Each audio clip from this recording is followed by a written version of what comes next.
আমার বাবাদের দেশ কেমন দেখো, বন্যা, জল, ধান, গাছপালা, সবুজে সবুজ। আমি রাস্তায় এখন টোটো আছি, টোটো পেয়েছি আমি কোনো ছেলে জলে জলঙ্করে ছবিটা ভোর করে মেঘ লেগেছে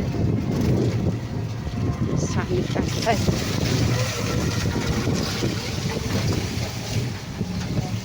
দেখতে পাচ্ছ বন্ধুরা আমার বাবার দেশ কীরকম, মাঠে কত সবুজের সবুজ দেখো বন্ধুরা, সবুজের সবুজ। আবার যখন ধানটা পাকবে তখন আবার সোনার মতো লাগবে মাঠ,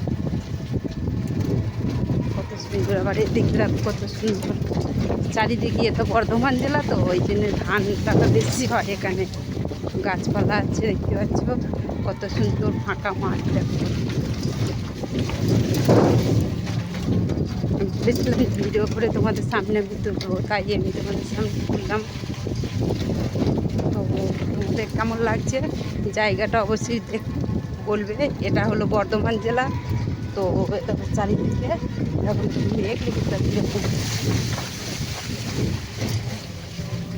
এরকম মেঘটা লেগেছে দেখো, সারা খালি সবুজ আর সবুজ, খালি সবুজ। মানে এদিকে জলও দাঁড়িয়েছে দেখো, বুঝছো, দেখো এদিকে জলও দাঁড়িয়েছে, দেখতে পাচ্ছ। দেখো সুন্দর জায়গাটা, দেখতে কত সুন্দর লাগছে, ফাঁকা মাঠ সবুজ, অবশ্যই ভালো লাগবে বলো বন্ধুরা। দেখছো আমার বাবাদের কত গাছপালা। আমি অবশ্য টোটোয় চেপে আছি, টোটো চেপে দেখি রেকর্ডটা করছি আমি।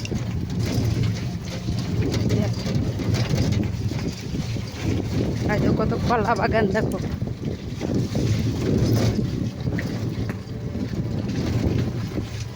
কত সুন্দর লাগছে জায়গাটা দেখতে।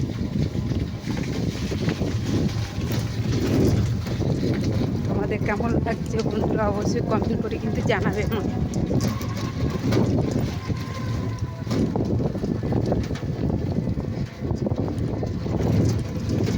এদিকে কী বলো তো বন্ধুরা, এদিকে হলো আমাদের বর্ধমান জেলার ধান বিখ্যাত, বুঝেছ।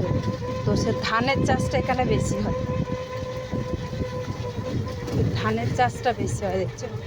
রাস্তা এঁকে বেঁকে যাচ্ছে দেখতে পাচ্ছে রাস্তাগুলোও কত সুন্দর লাগে। কিন্তু এবার এখানে বান বন্যা তো নদী আছে এখানে, বুঝেছো বন্ধুরা।